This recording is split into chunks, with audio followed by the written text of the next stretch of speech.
This is Optimal Health Daily, episode 1350, Food Guilt, by Jessi Kneeland of JessiKneeland.com. And I'm Dr. Neil Malik, reading you some of the most popular health and fitness blogs out there, with permission from the websites, and always with a bit of my commentary at the end. Now, we have a few shows where we narrate articles for you. Just search for Optimal Living Daily wherever you're hearing this to find all of them. And with that, let's get right to today's post as we optimize your life.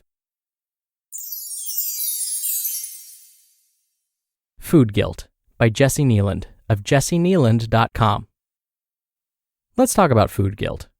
As you may already know, if you took my free Be a Body Rebel mini course, I am not okay with food guilt. Not only is it a huge waste of your time and attention to obsess over what you put in your mouth, but the guilt that tends to accompany food for a lot of people has a way of sucking all the pleasure and joy out of eating. The thing about the emotion of guilt is that it's supposed to signal when you've done something wrong and need to set it right. If you thoughtlessly hurt someone's feelings, for example, you might feel a bit guilty and feel the need to apologize. Guilt is actually really useful in that way.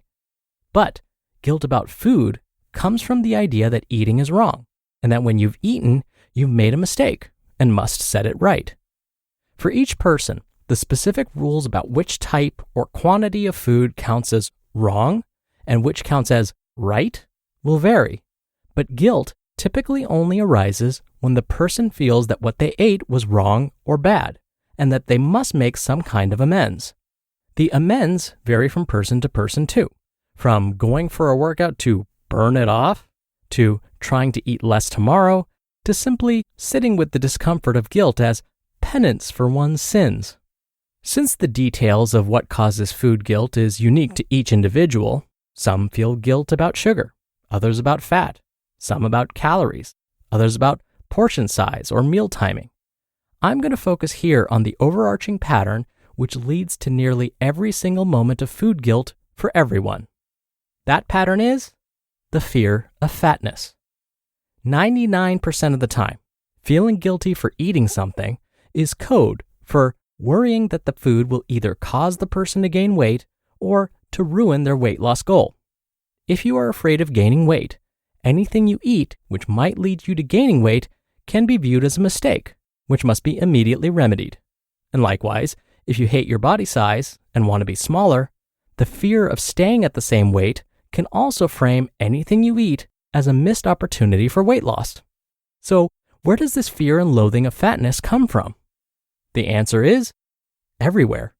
The health, wellness, and fitness industries are obsessed with the notion that being fat is the scariest and worst thing a person can be.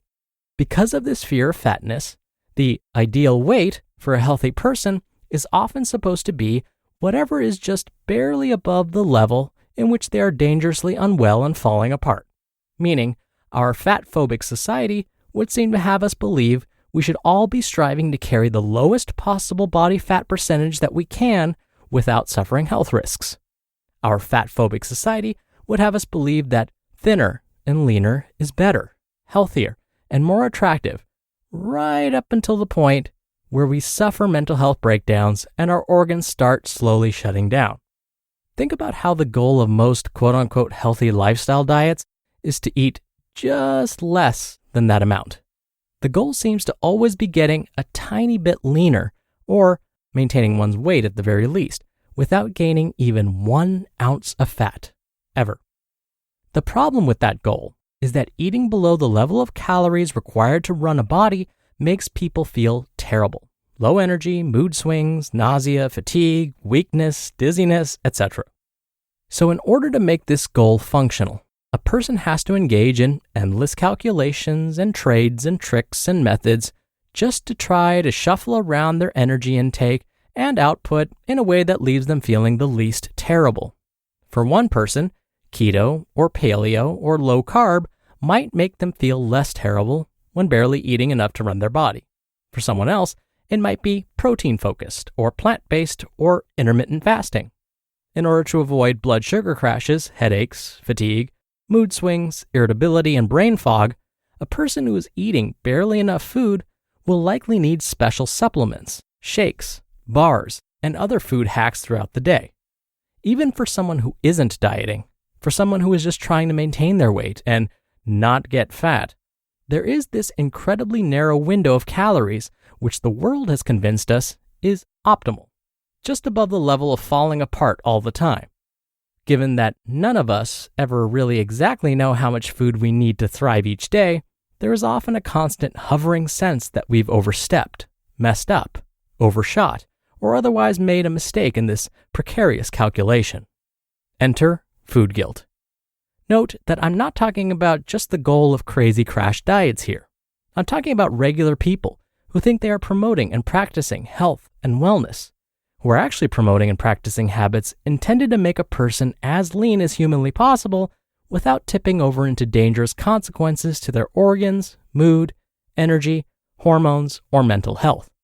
This mindset teaches us that the goal of eating should only ever be to just barely eat enough to function, and not one bite more. The window of eating right, when viewed this way, is so narrow that you need carbs for energy, but not too much. You need fats to stay alive, but not too much. Which means that for a lot of people, food guilt is something they experience every single day.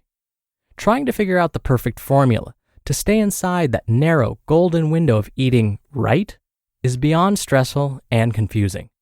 Feeling physically terrible if you undereat, and emotionally terrible if you overeat. You end up stuck between a rock and a hard place in which food itself can start to feel dirty and wrong. This is all the result of fat phobia. If we were truly okay culturally, with a wide range of body shape and size diversity, the goal of being as lean as possible wouldn't exist, and the panic of trying to nail this golden window wouldn't either.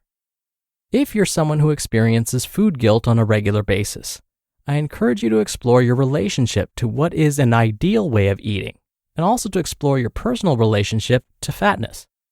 If your ideal is to eat just below or just barely at the level of calories required to function, as it is for so many people who have been influenced by fear of fatness and diet culture, consider what effect that has on your life. How does this ideal affect your stress and anxiety levels around food? How does fear of fatness affect your self-care and behaviors? How does it affect your mood and energy and ability to thrive? And what do you want to do with that information?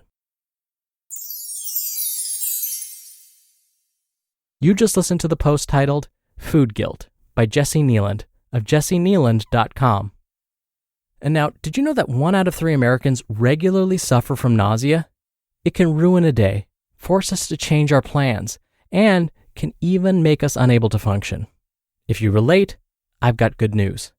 Relief Band is the #1 FDA-cleared anti-nausea wristband that has been clinically proven to relieve and effectively prevent nausea and vomiting associated with motion sickness, anxiety, migraines, and so much more. 100% drug-free, non-drowsy, and provides all-natural relief with 0 side effects for as long as needed. I have a couple of family members who suffer from motion sickness, and they got to try it out with great results so far. It's a huge peace of mind for them when traveling, and now they want to use it all the time. As the world's opening back up, don't let the fear of nausea keep you on the sidelines. Right now, Relief Band has an exclusive offer just for Optimal Health Daily listeners. If you go to reliefband.com and use promo code OHD, you'll receive 20% off plus free shipping and a no questions asked 30-day money-back guarantee. So head to reliefband.com and use our promo code OHD for 20% off plus free shipping. Dr. Neil here for my commentary. I think at times we can distort messages like Jessi's and think to ourselves, well, maybe I should just give up since I'll never achieve the shape and size I want to be. I don't believe that's what Jessi was saying at all. Instead, we may need to rethink our goals a bit. I mean, I'll never be 6 feet tall. So if I were to set a goal to grow another 6 inches taller through diet and exercise at my age, would be very unrealistic. Rather, I need to rethink my goal. I need to be okay with the fact that I may never be 6 feet tall, but I can still become the best version of myself. I can make the best with what I have. I can set the goal of improving myself without letting perfection get in the way of progress. All right, that'll do it for me for today. I'll be back here tomorrow for our usual Friday Q&A, so definitely stay tuned for that, where your optimal life awaits.